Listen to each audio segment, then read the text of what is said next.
सहारा। Mummy आप यहाँ ऐसे क्यों बैठी हैं? चाय बना लाऊं आपके लिए? नहीं कुछ नहीं सुधा, बस यूं ही नींद नहीं आ रही थी। सुषमा जी बोली। मम्मी तबीयत तो ठीक है ना आपकी? दिखाइए बदन को हाथ लगाते हुए सुधा बोली। ठीक है बहू, बेकार चिंता मत कर। अब मुझ बुढ़िया की उम्र में खैर जा बिटिया, मोहन जाग गया होगा, तुम्हें उसके पास जाना चाहिए। सुधा कुछ परेशान सी होकर पति मोहन के पास पहुंची। सुनिए मोहन जी। हाँ क्या है सुधा?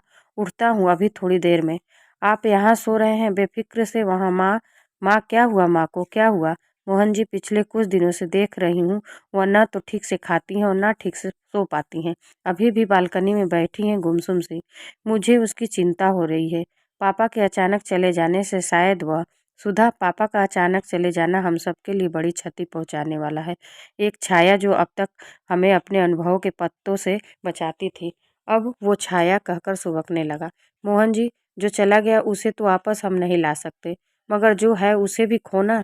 मोहन जी, माँ का यूं अकेला रहना, नींद ना लेना, अच्छे से खाना नहीं खाना उनके स्वास्थ्य के लिए अच्छा नहीं है। ठीक कहती हो सुधा, मैं आज बल्कि अभी उन्हें डॉक्टर के पास। मोहन जी, उनको इलाज डॉक्टर के पास नहीं बल्कि हमारे ही पास है। क्या मतलब हमारे पास?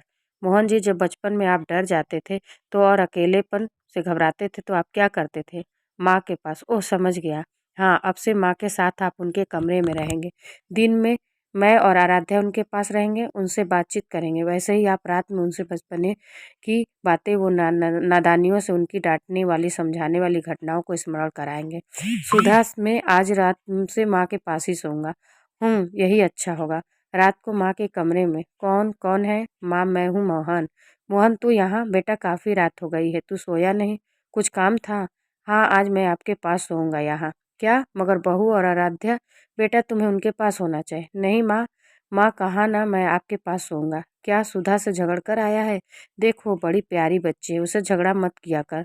जा अभी और मना ले उसे। नहीं माँ, ऐसा कुछ नहीं है, सुधा सचमुच बहुत अच्छी है। माँ याद है बचपन में जब मैं डर जाता था तो आपके पास आकर सोता था? हाँ याद है, क्योंकि तू उस वक्त बच्चा था, कमज़ोर था, डरता था, घबराता था, इसलिए तू मेरे पास आकर लिपट कर सो जाता था। माँ, जैसे हम बचपन में कमज़ोर, घबरा कर, डर कर अपने बड़े माँ के आंचल में बेखौफ होकर सो जाते थे, वैसे वैसे ही जब बड़े बुजुर्ग अकेले में घबराहट घबराहट महसूस करने लगे तो क्या उन बच्चों का, जो अब जवान हो चुके हैं, उन बुजुर्गों का सहारा नहीं बनना चाहिए? माँ, मुझे पता है आप पापा के अचानक चले जाने से अकेला महसूस करने लगी हैं। माँ, आप अकेली नहीं हो, आपका मजबूत कंधा आपके पास है, आपका बेटा। माँ कहकर मोहन एक बार भी फिर से माँ से बचपने की तरह लिपट गया। दोनों की आंखें भीगी हुई थी। कुछ देर में बेखौफ बेखबर माँ सचमुच बड़ी अच्छी नींद में सो रही थी। अगर आप लोगों को ये कहानी अच्छी लगी तो प्लीज़ लाइक और सब्सक्राइब करिए। थैंक यू, धन्यवाद।